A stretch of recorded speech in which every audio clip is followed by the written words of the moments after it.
Ayan mga ka-Japong, nandito kami sa Maladisyerto ng ilog. Ayan, napakaluwang na ilog mga ka-Japong.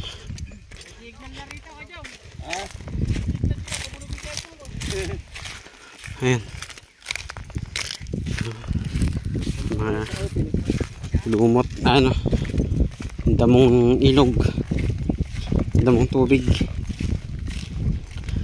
Ayan. Ayan daw mga Japon, yung mga ganyan nauulam daw yung mga yan. Ito, hindi ko alam kung paano ang isla ng pagluluto dyan. Sabi, hindi na ba? Kinikilaw. Sabagay, hindi pa naman ako nakatikim niya, kaya medyo inosente pa ako. Medyo inosente ako na konting ignorante. Ayun o, tuyong, daming mga hipon o. Daming hipon na mga namatay o. Mga hindi na nakalis sa...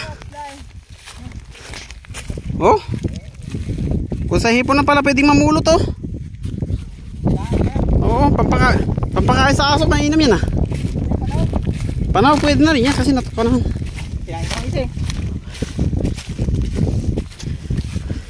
Eh mga Japong,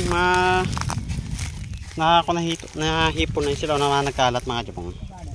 Diba?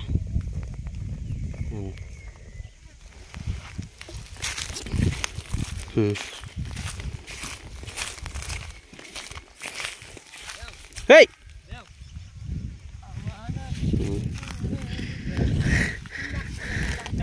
Ayan. Ang daming hipon.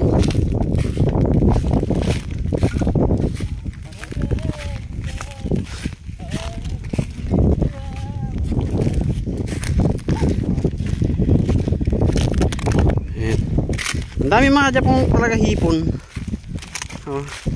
Matay mo mga Japong, hipon na hipon, diba? Ang dami mga namatay na hipon. Paliwanag ng ilog. Tsaka nga siyempre basahi yung mga damo-damo, sumisiksik sila. Yan yung natuyot na yung tubig. Ayun, nagkamatayan. Hindi na sila nakalis. Siguro kung nila yun, mga yung kumbaga sa tao sukat-sukat sa lupa. Ayun na, iwan.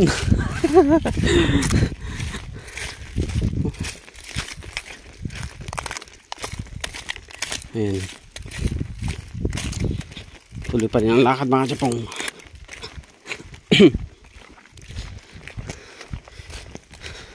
Nagkaroon talaga ako ng interest na ako na gusto makatikim ng ganito na.